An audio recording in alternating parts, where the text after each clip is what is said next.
ফিলিস্তিনের গাজা উপত্যকার ধ্বংসস্তূপ থেকে ইসরায়েলকে লক্ষ্য করে দফায় দফায় রকেট হামলা। রাশিয়ার রাজধানী মস্কোতে বৈঠকের প্রস্তাব প্রত্যাখ্যান, পুতিনকে কিয়েভে ডাকলেন ইউক্রেন প্রেসিডেন্ট। ইসরায়েলের রাজধানীতে বিমানবন্দর লক্ষ্য করে ভয়াবহ ড্রোন হামলা ইয়েমেনের হুথি আনসারুল্লাহ আন্দোলনের। রাশিয়া ও ইউক্রেন বাফার জোনে বাংলাদেশ ও সৌদি আরবের সেনাদের দায়িত্ব দেওয়ার পরিকল্পনা। এবং সর্বশেষ থাকবে ইউক্রেনের মন্ত্রিসভার ভবনে রাশিয়ার ভয়াবহ ক্রুজ ক্ষেপণাস্ত্রের আঘাত। শুনছিলেন সংবাদ শিরোনাম, এখন বিস্তারিত। ফিলিস্তিনের গাজা উপত্যকার ধ্বংসস্তূপ থেকে ইসরায়েলকে লক্ষ্য করে দফায় দফায় রকেট হামলা। গাজা উপত্যকা থেকে দক্ষিণ ইসরায়েলের নেটিভোট শহরের দিকে দুইটি ক্ষেপণাস্ত্র ও রকেট নিক্ষেপ করা হয়েছে বলে জানিয়েছে ইসরায়েলি সংবাদ মাধ্যম। ফিলিস্তিনি সশস্ত্র সংগঠন ইসলামিক জিহাদ এই হামলার দায় স্বীকার করেছে বলে প্রতিবেদনে উল্লেখ করা হয়েছে। সংগঠনটি টেলিগ্রামে দেওয়া এক বিবৃতিতে জানায়, নেটিভোট শহর লক্ষ্য করে কয়েক দফা রকেট নিক্ষেপ করেছে তাদের যোদ্ধারা। রবিবার ইসরায়েলি সেনাবাহিনী IDF জানায়, গাজা থেকে ছোড়া দুইটি রকেটের মধ্যে একটি আকাশ প্রতিরক্ষা ব্যবস্থা আয়রন ডোম দিয়ে আটকে দেওয়া হয়েছে, অপরটি জনবসতি খোলা এলাকায় গিয়ে পড়েছে। এই ঘটনায় কোনো হতাহতের খবর পাওয়া যায়নি।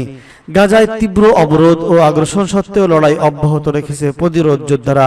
এরই ধারাবাহিকতায় সাম্প্রতিক সপ্তাহগুলোতে গাজা থেকে ইসরায়েলের দিকে বিচ্ছিন্নভাবে রকেট হামলার ঘটনাও ঘটে চলেছে, যদিও অধিকাংশ ক্ষেপণাস্ত্রগুলো আটকানো সম্ভব হয়েছে বলে দাবি করেছে ইসরায়েলি কর্তৃপক্ষ। 2023 সালের 7 অক্টোবর থেকে ইসরায়েলি আগ্রাসনে গাজায় কমপক্ষে 1 লাখের বেশি ফিলিস্তিনি নিহত এবং প্রায় 2 লাখের কাছাকাছি ফিলিস্তিনি আহত হয়েছে। আর হাজার হাজার মানুষ ধ্বংসস্তূপের নিচে আটকে আছে বলে ধারণা করা হচ্ছে। রাশিয়ার রাজধানী মস্কোতে বৈঠকের আহ্বান প্রত্যাখ্যান, পুতিনকে কিয়েভে ডাকলেন ইউক্রেন প্রেসিডেন্ট। ইউক্রেন যুদ্ধ নিয়ে রাশিয়ার প্রেসিডেন্ট ভ্লাদিমির পুতিনের মস্কোতে বৈঠকের আহ্বান প্রত্যাখ্যান করেছেন দেশটির প্রেসিডেন্ট ভলোদিমির জেলেনস্কি। উল্টো তিনি পুতিনকে বৈঠকের জন্য কিয়েভে আহ্বান জানিয়েছেন।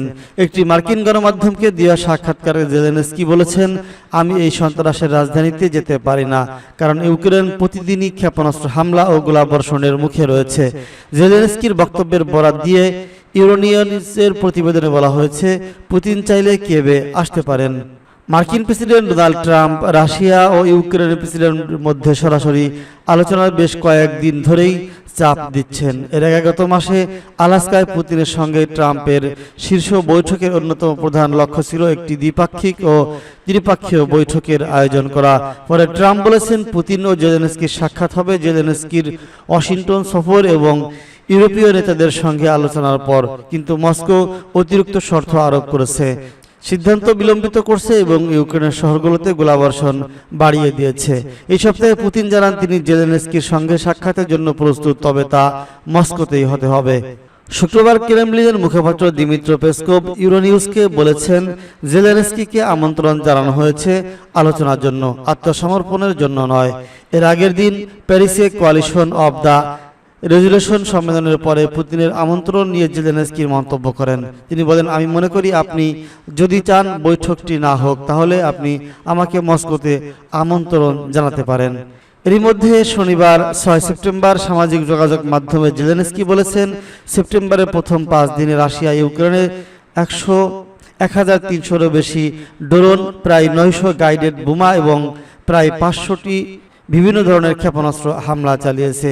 তিনি জানান, এই হামলাগুলো ইউক্রেনের 14টি অঞ্চলে আঘাত এনেছে। ইসরায়েলের রাজধানীকে লক্ষ্য করে ভয়াবহ ড্রোন হামলা ইয়েমেনের হুথি আনসারুল্লাহ আন্দোলনের। ইসরায়েলের দক্ষিণে অবস্থিত এলাত শহরে বিমানবন্দর লক্ষ্য করে নতুন করে হামলার খবর জানিয়েছে দখলকৃত ফিলিস্তিনি ভূখণ্ডের স্থানীয় গণমাধ্যম। রবিবার 7 সেপ্টেম্বর ফিলিস্তিনি শাহাব নিউজ এজেন্সি ইসরায়েলি গণমাধ্যমের উদ্ধৃতি দিয়ে এই তথ্য জানিয়েছে। এতে বলা হয়েছে, ইয়েমেনি ড্রোন নেগেভ মরুভূমিতে অবস্থিত রামন বিমানবন্দরে আঘাত এনেছে এবং বিমানবন্দরের সব ফ্লাইট স্থগিত করা হয়েছে। সেই সঙ্গে ইসরায়েলের মধ্যে আতঙ্ক ছড়িয়ে পড়েছে। এই হামলার পর বিমানবন্দর এলাকা থেকে ধোঁয়া উঠতে থাকা ছবিও প্রকাশ করেছে সামাজিক যোগাযোগ মাধ্যম ব্যবহারকারী ইসরায়েলিরা। পাশাপাশি হামলায় বেশ কয়েকজন আহত হয়েছে বলেও জানিয়েছে কিছু ইসরায়েলি সূত্র। ইসরায়েলি চ্যানেল 14 জানিয়েছে, হামলার পর দখলদার সরকারের ফায়ার সার্ভিস সদস্যরা ঘটনাস্থলে ছুটে যান। ইসরায়েলি বিমান বাহিনীর মুখপাত্র জানিয়েছেন, হামলার ঘটনার রামন বিমানবন্দরের সব ফ্লাইট স্থগিত করা হয়েছে। ইসরায়েলি গণমাধ্যমগুলো দেশটির সামরিক সূত্রে বরাত দিয়ে জানিয়েছে, ইয়েমেনি ড্রোনটি বিমানবন্দরের যাত্রী টার্মিনালে লক্ষ্য করে হামলা চালায়। সূত্রগুলো আরও জানিয়েছে, এ হামলায় অন্তত 2 জন আহত হয়েছে। দৈনিক ইসরায়েলি ইয়ম জানিয়েছে, রামন বিমানবন্দরের যাত্রী টার্মিনাল হামলার লক্ষ্যবস্তু হয়েছিল। যদিও ইয়েমেন কর্তৃপক্ষের তরফ থেকে এই বিষয়ে এখন পর্যন্ত কোনো বিবৃতি পাওয়া যায়নি। রাশিয়া ও ইউক্রেনের বাফার জোনে বাংলাদেশ ও সৌদি আরবের সেনা মোতায়েনের পরিকল্পনা। রাশিয়া ও ইউক্রেনের মধ্যে শান্তি চুক্তি হলে দেশ দুটির ভেতর তৈরি হতে পারে একটি বড় বাফার জোন বা নিরস্ত্রীকৃত অঞ্চল, যেটি নজরদারির নেতৃত্ব দিতে পারে যুক্তরাষ্ট্র। বিষয়টি এখনও পরিকল্পনার পর্যায়ে রয়েছে, তবে পশ্চিমা মিত্ররা সম্ভাব্য নিরাপত্তা নিশ্চয়তার অংশ হিসেবে এ নিয়ে কাজ চালিয়ে যাচ্ছে। 4 জন সংশ্লিষ্ট সূত্রের বরাত দিয়ে মার্কিন সংবাদ মাধ্যম এনবিসি নিউজের প্রতিবেদনে বলা হয়েছে, প্রযুক্তিগত সক্ষমতার কারণে ড্রোন, স্যাটেলাইট ও গোয়েন্দা তথ্য সরবরাহ করে এই অঞ্চলে মূল নজরদারি চালাবে যুক্তরাষ্ট্র। তবে তারা একা নয়, অন্যান্য দেশও এতে অংশ নেবে। পরিকল্পনা অনুযায়ী ওই বাফার জোনে ন্যাটো দেশ নয় এমন রাষ্ট্রের সেনারা মোতায়েন হতে পারে। জানা যায়, এই জন্য সৌদি আরব কিংবা বাংলাদেশকে বিবেচনা করা হচ্ছে। মার্কিন সেনাদের ইউক্রেনে মোতায়েনের কোনো পরিকল্পনা নেই। তবে রুশ প্রেসিডেন্ট ভ্লাদিমির পুতিনকে অবশ্য এই পরিকল্পনায় রাজি হতে হবে। যেহেতু ন্যাটোর সম্পৃক্ততা তার কাছে অত্যন্ত স্পর্শকাতর বিষয়, তাই ন্যাটোর উপস্থিতি এড়ানো হচ্ছে। নিরাপত্তা নিশ্চয়তার জন্য দ্বিপাক্ষিক চুক্তি ও অন্যাটো দেশের সেনাদের উপস্থিতির বিষয়ে বেশি গুরুত্ব পাচ্ছে। এই প্রস্তাব সামনে এসেছে যুক্তরাষ্ট্রের সাবেক প্রেসিডেন্ট ডোনাল্ড ট্রাম্পের সঙ্গে পুতিনের গত 15 আগস্ট আলাস্কায় বৈঠকের পর। যদিও ওই বৈঠকের পর শান্তি চুক্তির অগ্রগতি থেমে গেছে, তবুও মিত্র দেশগুলো কাজ চালিয়ে যাচ্ছে। বৃহস্পতিবার বৈঠকের পর পরিকল্পনার আনুষ্ঠানিক রূপরেখা নিয়ে আলোচনা করেছে ফ্রান্স ও যুক্তরাজ্যের নেতৃত্বে কয়েকটি দেশ। ইউক্রেনের প্রেসিডেন্ট ভলোদিমির জেলেনস্কি এক্স-এ জানিয়েছেন, স্থল, নৌ, আকাশ ও সাইবার নিরাপত্তায় প্রত্যেক দেশের প্রস্তুতি নিয়ে বিস্তারিত আলোচনা করা হচ্ছে। তবে গত শুক্রবার পুতিন স্পষ্ট জানিয়ে দেন, ইউক্রেনে বিদেশি সেনাদের উপস্থিতি তিনি মেনে নেবেন না। তার দাবি, যদি সত্যি দীর্ঘস্থায়ী শান্তি আসে তবে এমন বাহিনী মোতায়েনের প্রয়োজন নেই। তিনি প্রতিশ্রুতি দেন, চুক্তি হলে তা পূর্ণভাবে মেনে চলবে রাশিয়া। ইউক্রেনের রাজধানী কিয়েভের মন্ত্রিসভার ভবন লক্ষ্য করে রাশিয়ার ভয়াবহ ক্ষেপণাস্ত্রের আঘাত। ইউক্রেনের রাজধানী কিয়েভের প্রধান সরকারি ভবন ক্ষেপণাস্ত্র হামলা চালিয়েছে রাশিয়া।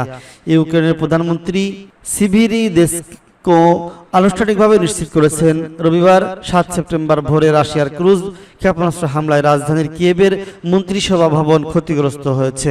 2022 সালে মস্কো দেশটিতে সামরিক অভিযান শুরু করার পর এই প্রথম ভবনটি হামলার শিকার হলো। ইউক্রেনের বিমান বাহিনী জানিয়েছে, শনিবার কিয়েভে রাতভর হামলায় রাশিয়ার রেকর্ড সংখ্যক ড্রোন ক্ষেপণাস্ত্র ছুড়েছে। এই সংখ্যক 8 শতাধিক।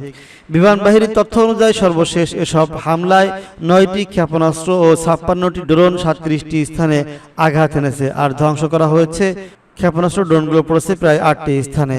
ইউক্রেনের প্রধানমন্ত্রী বলেছেন, মন্ত্রিসভা ভবনের ছাদ ও উপরের তলাগুলো ক্ষতিগ্রস্ত হয়েছে। সামাজিক যোগাযোগ মাধ্যমে দেওয়া পোস্টে তিনি লিখেছেন, শত্রু প্রতিদিন দেশের মানুষের উপর ভয়ের সৃষ্টি করছে।